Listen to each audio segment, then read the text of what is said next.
সব ধরনের জটিলতা কাটিয়ে উন্নত চিকিৎসার জন্য বিদেশে যাচ্ছেন বিএনপি চেয়ারপারসন বেগম খালেদা জিয়া।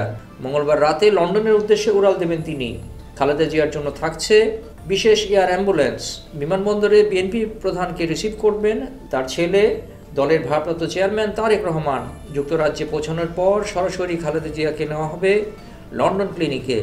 সেখানে কিছুদিন চিকিৎসার পর যুক্তরাষ্ট্রের জন হপকিন্স হসপিটালে তার চিকিৎসা নেওয়ার কথা রয়েছে।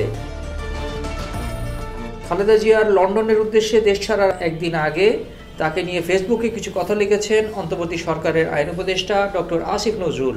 সেখানে খালেদা জিয়ার উচ্ছ্বসিত প্রশংসা করেন তিনি।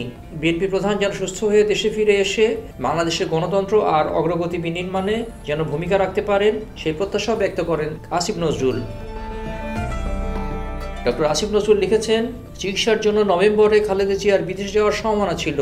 সেরকম একটি সময়ে আমি ওনার সাথে সৌজন্যমূলক সাক্ষাৎ করতে যাই। একান্তে কথা হয় কিছুক্ষণ ওনার বাসভবনে। বেগম জিয়া গণ অভ্যুত্থানের ছাত্র নেতৃত্বের প্রশংসা করেন এবং অন্তর্বর্তী সরকারের সাফল্য কামনা করেন। জানান সবসময় তিনি খবর রাখেন দেশের। আমি ওনার স্বাস্থ্যের কথা, হাসিনা আমলের দুঃসময়ের কথা জানতে চাই। লক্ষ্য করি তিনি একবারও শেখ হাসিনার নাম নিচ্ছেন না। অবশেষে সরাসরি জানতে চাই, এত সাফার করলেন আপনি, শেখ হাসিনার উপর রাগ লাগে না আপনার? তিনি একটু নীরব থাকেন, তারপর নান কণ্ঠে বলেন, রাগ করে কি করব বলেন, আল্লাহর কাছে বলি। খালেদা জিয়ার এমন কথায় অবাক হয়েছেন বলেন জানান আসিফ নজরুল। তিনি আরও লেখেন, আমি অবাক হই, 15টা বছর শেখ হাসিনা কি জঘন্য ও অশ্লীল মিথ্যাচার আর নির্মম নির্যাতন করেছে বেগম খালেদা জিয়ার প্রতি, অথচ একটাও খারাপ শব্দও তিনি উচ্চারণ করলেন না শেখ হাসিনাকে নিয়ে।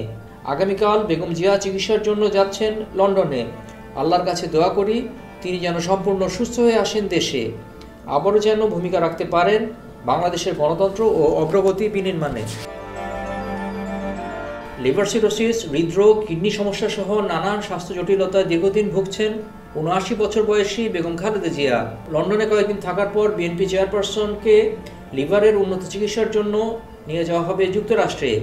ইতিমধ্যে তার যাবতীয় চিকিৎসার কাগজপত্র, বিভিন্ন পরীক্ষার রিপোর্টসমূহ সেখানকার জন হপকিন্স হাসপাতালে পাঠানো হয়েছে। বিপ্লব রহমান, খবর সংযোগ।